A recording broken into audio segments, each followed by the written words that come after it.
انا نجحت في ثانويه، جبت 80%. الف مبروك، ربنا يوفقك يا ابني يا رب.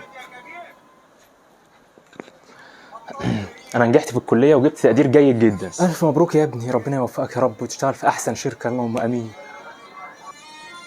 مالك متضايق ليه؟ عشان انا مش عايز اشتغل الشغلانه دي. ليه كده يا ابني؟ ما هتجيب لك فلوس وتعيشك احسن عيشه. بس انا مش عايز اسيب حياتي. انا عشت طول عمري بتخيل اني عايش في حياه معينه، مش هينفع بعد كل ده اسيبها كده واعيش تاني زي ما انا عايش. عايز يبقى عندي بيت حلو، عايز يبقى عندي عربيه، عايز يبقى عندي حاجات كتير قوي. كل اللي في سنك بيقولوا كده يا ابني، بس بعد كده الدنيا بتاخدهم في شقه وتعب، وبيعيشوا ويستحملوا وبيفرحوا ويتبسطوا ويبنوا شقتهم ويتجوزوا ويجيبوا عيال ويعيشوا زي ما احنا عايشين وهو راضيين والحمد لله. وبعدين هو مين قال لك ان الناس اللي انت عايز تبقى زيهم دولت فرحانين في حياتهم؟ يمكن احنا مبسوطين اكتر منهم. احنا راضيين وعايشين والحمد لله. انا مش عايز اعيش زيكم، مش عايز اشوف اللي انتوا شفتوه.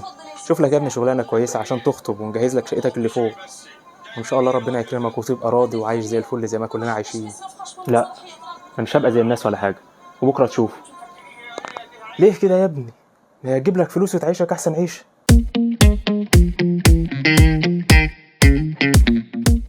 انا عايزك تقفل عينيك ثانيه وتتخيل حلمك، مش اي حلم عادي، الحلم الكبير بتاعك، اللي ما بيجيلكش نوم بسبب التفكير فيه، واللي بيجي في دماغك دايما وانت واقف في اي مكان زحمه. في اللحظه دي بالظبط مخك بيفرز ماده كيميائيه اسمها الدوبامين، كلنا سامعين عنها قبل كده كهرمون السعاده او هرمون المكافاه. بس في حاجه العلماء اكتشفوها وهي غريبه شويه، ان الدوبامين مش بيوصل لاعلى مستوياته وانت بتحقق حلمك، هو بيوصل لاعلى مستوياته وانت لسه بس بتجري وراه. هو متبرمج انه يكافئك على المطارده نفسها، والفكره دي لوحدها بتفتح سؤال اكبر بكتير: هل احنا فعلا بنطارد احلامنا، ولا الطريقه اللي بنحلم بيها هي اللي مخلينا واقفين في نفس المكان؟ وعايز اقول لك من دلوقتي ان الاجابه مش زي ما انت متوقع. قبل ما نغوص في العلم ده لازم نتفق على حاجه بسيطه، ان مش كل حلم زي التاني. يعني مثلا في احلام جوانيه زي انك تتقن مجالك او تبني علاقه حقيقيه او تتطور كانسان عموما، وفي الناحيه التانيه احلام خارجيه زي الفلوس والشهره وان الناس تشوفك ناجح. الاتنين بنسميهم حلم، بس زي ما هنشوف بعد شويه مش بيأثروا فيك بنفس الطريقه خالص. فكر في اتنين من معارفك، واحد فيهم حلم انه يبقى غني ومشهور، والتاني حلمه انه يتقن شغلانته ويعيش حياه مستقره مع اللي بيحبهم. الاتنين بيقولوا عندنا حلم، بس العلم بيفرق بينهم بطريقه مش متوقعه. سيب بقى النقطه دي في دماغك وهنرجع لها تاني كمان شويه. تعال اتكلم معاك عن اكتر حاجه هتصدمك في الفيديو ده. كل سنه ملايين من الناس بيحطوا لنفسهم هدف جديد، زي انهم ينقصوا وزنهم او يغيروا شغلهم او يبداوا مشروع جديد. باحث اسمه ريتشارد ويزمان تابع 3000 شخص بيعملوا بالظبط كده. في بدايه السنه اكتر من نص العينه كانوا واثقين انهم هينجحوا في اللي بيعملوه، بس لما السنه خلصت 88% منهم فشلوا. طب ليه بقى؟ هل ده بسبب كسلك يا عزيزي؟ لا طبعا، ومش بسبب نقص الاراده زي ما بنحكم على نفسنا. في تفسير علمي تاني وهو مضاد للحدث تماما. في باحثه اسمها غابرييل اوتنجن قضت اكتر من 20 سنه بتدرس حاجه اسمها التخيل الايجابي، انك تتخيل نفسك وصلت لحلمك وتبدا تحس بالفخر والسعاده وانت لسه في الاول. وراح جربها على ناس تانية بتدور على شغل، وناس بتحاول تخس، وطلاب قبل الامتحانات، ومرضى بعد عمليات جراحيه، والنتيجه صدمت الباحثه نفسها. فكل ما كان تخيل الناس لنجاحهم اوضح وامتع، كل ما قل المجهود اللي بيبذلوه عشان يوصلوا للحلم ده. خسروا وزن اقل، ولقوا وظائف بمرتبات منخفضه، وتعافوا من عملياتهم بشكل ابطا. والسبب في ده ان مخك مش بيفرق بالاحساس بالنجاح والنجاح الحقيقي. فلما بتتخيل نفسك انك حققت حلمك وبتحس بالسعاده دي فعلا، في جزء من مخك بيصدق ان الموضوع خلص، فبيقل الدافع انك تتحرك. وده مرتبط بالظبط بالماده الكيميائيه اللي اتكلمنا عليها في اول الفيديو. في باحث اسمه كنت بيريدج قضى عمره كله وهو بيدرس الدوبامين في المخ، ولقى ان فيه نظامين مختلفين: نظام الرغبه اللي بيشتغل وانت بتسعى، ونظام الاستحسان اللي بيشتغل فعلا لما توصل للي انت عايزه. المشكله ان نظام الرغبه ده بيتفعل حتى وانت بتتخيل بس، يعني مخك بيديك جزء من المكافاه مجانا، وده قبل ما تعمل اي حاجه فعليا. وفي تجربه تانية بتوضح الفكره اكتر. طلاب قبل الامتحانات باسبوع اتقسموا لمجموعتين، في مجموعه منهم اتخيلت نفسها بتذاكر وقاعدين على المكتب، ومجموعه تانية قاعدين بيتخيلوا نفسهم وهم واخدين الدرجه النهائيه وفرحانين. مين في التجربه دي ذاكر اكتر فعلا، ومين جاب درجات اعلى في الاخر؟ المجموعه اللي اتخيلت المذاكره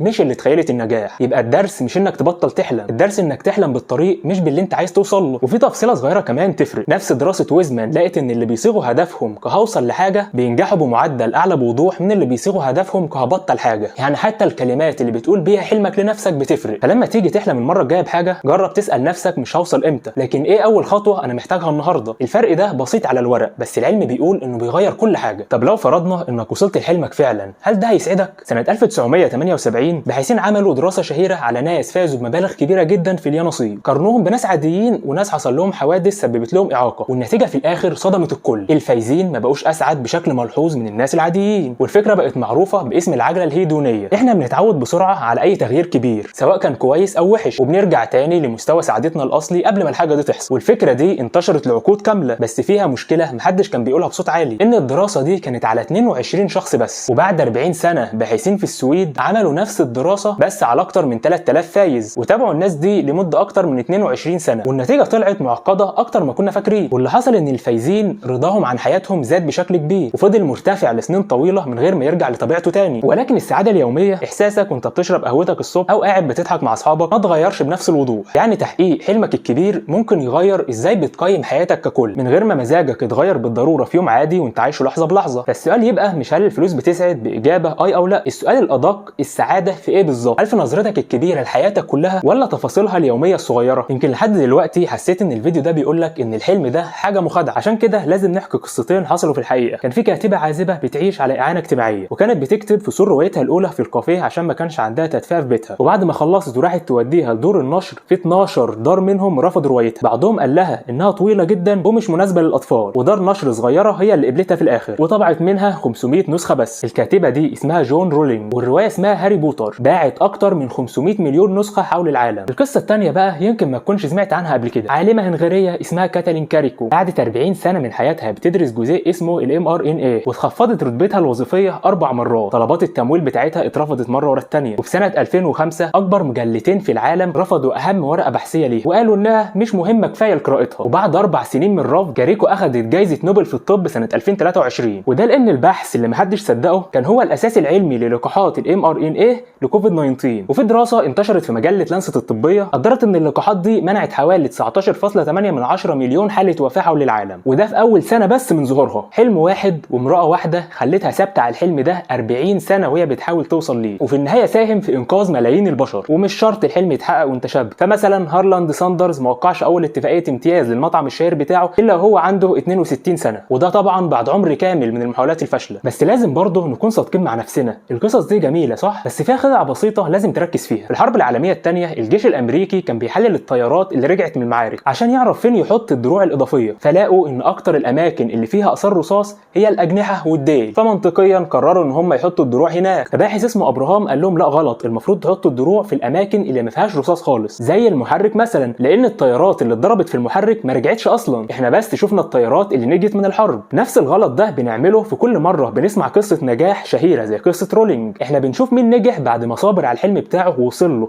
لكن عمرنا ما بنشوف الناس اللي حاولت وتعبت على حلمها وما وصلوش في الاخر ومحدش حكى قصتهم اصلا. وحتى فكره المثابره نفسها اللي بقت موضه بعد كتاب مشهور اسمه جريت بقت دلوقتي موضع للشك. فلما باحثين جمعوا بيانات من اكتر من 66,000 شخص لقوا ان المثابره دي متداخله مع صفه شخصيه تانية معروفه، وان تاثيرها الحقيقي على النجاح في الدراسه نفسها كان بيفسر حوالي 4% بس من الفرق بين الناجح وغيره، وده رقم صغير قوي رغم ان الفكره بقت مشهوره جدا. وده مش معناه ان المثابره ملهاش لازمه خالص، وفريق الباحثه الاصليه رد على النقد ده وقال ان طريقه حساب الارقام مش دقيقه بالكامل، والنقاش العلمي لسه مفتوح لحد دلوقتي، بس اللي متفق عليه الكل ان المثابره لوحدها مش كفايه. وهنا بقى نرجع بالظبط للنقطه اللي سيبناها في الاول، مش كل الاحلام متساويه. فالباحثين لقوا ان اللي حلمهم الاساسي الفلوس والشهره والمظهر كانوا اقرب للقلق والاكتئاب من اللي حلمهم الاساسي هو التطوير الشخصي او العلاقات. فمش كل سعي ورا حلم بيديك نفس الحاجه النفسيه. يبقى ايه الخلاصه بقى؟ الفيديو ده مش بيقول لك ان الاحلام وهم، ومش بيقول لك ثابت وهتنجح اكيد، الحقيقه اعقد من كده شويه. نوع حلمك بيفرق وطريقه تفكيرك فيه بتفرق، وادراكك ان مش كل قصه نجاح حقيقيه سمعتها بتعكس الحقيقه. ولكن في حاجه واحده العلم اثبتها من غير لبس، لما الباحثين سالوا ناس قربوا من نهايه حياتهم عن اكبر ندم عندهم، 76% منهم يعني تقريبا 3 من كل 4 اشخاص ما كانش ندمهم على حاجه عملوها وغلطوا فيها، كان ندمهم على حلم